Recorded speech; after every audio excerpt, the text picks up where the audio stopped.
নমস্কার বন্ধুরা, কেমন আছেন আপনারা? রোববারের রান্নাঘরে আপনাদের সবাইকে স্বাগত। আজ বানাবো ডেটস কেক বা খেজুরের কেক। খেজুর আর আটা দিয়ে তৈরি এই কেক হেলদি তো বটেই, খুব টেস্টিও। ঘরে থাকা অল্প কয়েকটি উপকরণ দিয়ে তৈরি এই কেক এতটাই ভালো হয় যে বাড়িতে একবার বানালে আপনাকে বারবার বানাতে হবে। এটা বানানোও কিন্তু খুব সহজ। চলুন তাহলে রেসিপিটা শুরু করি। এর জন্য প্রথমেই নিচ্ছি 150 গ্রাম খেজুর। এবার খেজুরের ভেতর থেকে দানা বার করে খেজুরটা টুকরো করে নিতে হবে। এভাবে সব খেজুরগুলো থেকেই দানা বের করে টুকরো করে নিয়েছি। এবার খেজুরের টুকরোগুলো মিক্সিতে দিয়ে একটা পেস্ট বানিয়ে নিচ্ছি। দেখুন, খেজুরটা কিন্তু খুব মিহি ব্লেন্ড হয়নি, তাতে কোনো অসুবিধা নেই। এরপর আর একবার ব্লেন্ড করব, তখন খেজুরটা মিহিভাবে ব্লেন্ড হয়ে যাবে।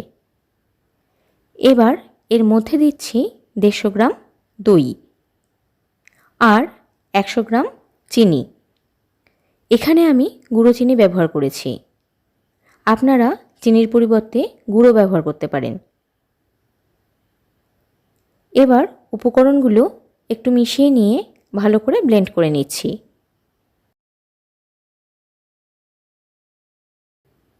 খেজুরটা দেখুন একেবারে মিহিভাবে ব্লেন্ড হয়ে গেছে।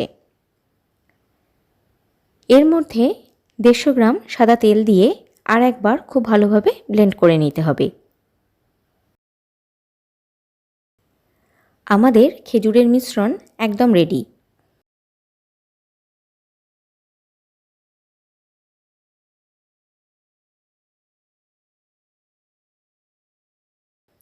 এবার একটা পাত্রে 200 গ্রাম আটা আর 2 চামচ বেকিং পাউডার দিয়ে ভালোভাবে মিশিয়ে নিচ্ছি।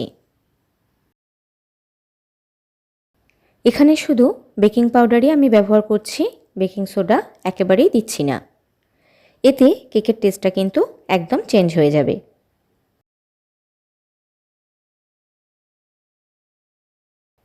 এবার কেকের মূল মিশ্রণটা তৈরি করে নেব। একটা পাত্রে খেজুরের মিশ্রণটা ঢেলে নিচ্ছি।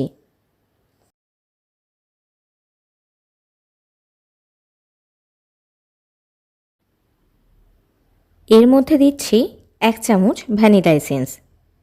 না থাকলে আপনারা এলাচ গুঁড়ো বা কফি পাউডারও দিতে পারেন।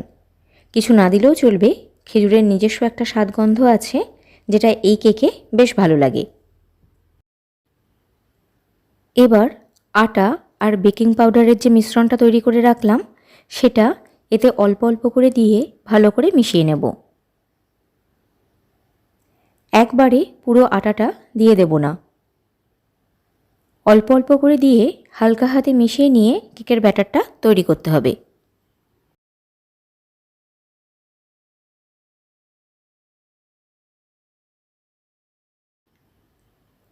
কেকের ব্যাটার তৈরি হয়ে গেছে।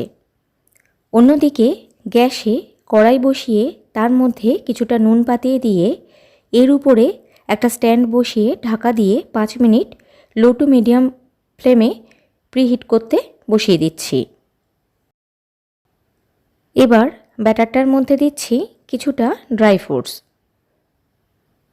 মিশিয়ে নিচ্ছি।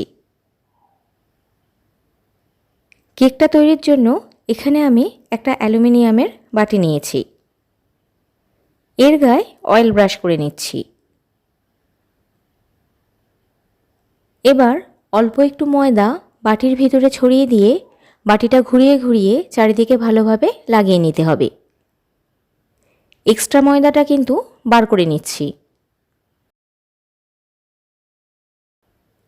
এবার কেকের ব্যাটারটা এই পাত্রে ঢেলে দিয়ে একটু ট্যাপ করে নিচ্ছি। এতে ভেতরে এয়ার বাবলস থাকলে তা বেরিয়ে যাবে। উপর থেকে ছড়িয়ে দিচ্ছি কিছু আমন্ড, কাজু আর কিশমিশ। এতক্ষণে আমাদের কড়াইটাও গরম হয়ে গেছে। কেকের পাত্রটা স্ট্যান্ডের উপরে রেখে ঢাকা দিয়ে লো ফ্লেমে 40 থেকে 45 মিনিট এবার বেক করতে হবে।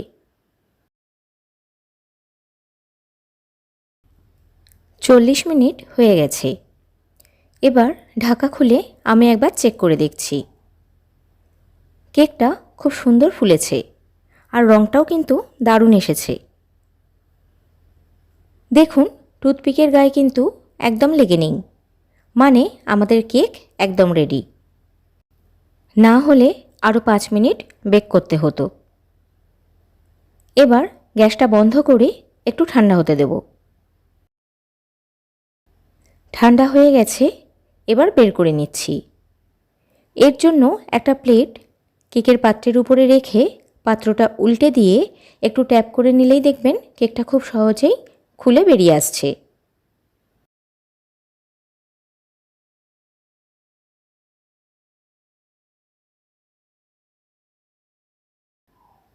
দেখুন কেকটা কিন্তু বেশ সফট হয়েছে। দেখতেও দারুণ হয়েছে আর খেতেও অসাধারণ। বাচ্চার টিফিন, সন্ধে চায়ের সাথে বা অতিথি আপ্যায়নের জন্য খুব সহজে বাড়িতেই বানিয়ে নিতে পারেন এই হেলদি ডেটস কেক।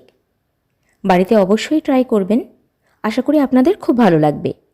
ভালো লাগলে লাইক, কমেন্ট আর শেয়ার করতে একদম ভুলবেন না। আর আমার চ্যানেলে নতুন বন্ধু হয়ে থাকলে চ্যানেলটা সাবস্ক্রাইব করে আমার পাশে থাকার অনুরোধ রইল। আপনাদের সঙ্গে দেখা হচ্ছে রোববারের রান্নাঘরের আর একটা নতুন পর্বে। ভালো থাকবেন, সুস্থ থাকবেন আর সঙ্গে থাকবেন। নমস্কার বন্ধুরা।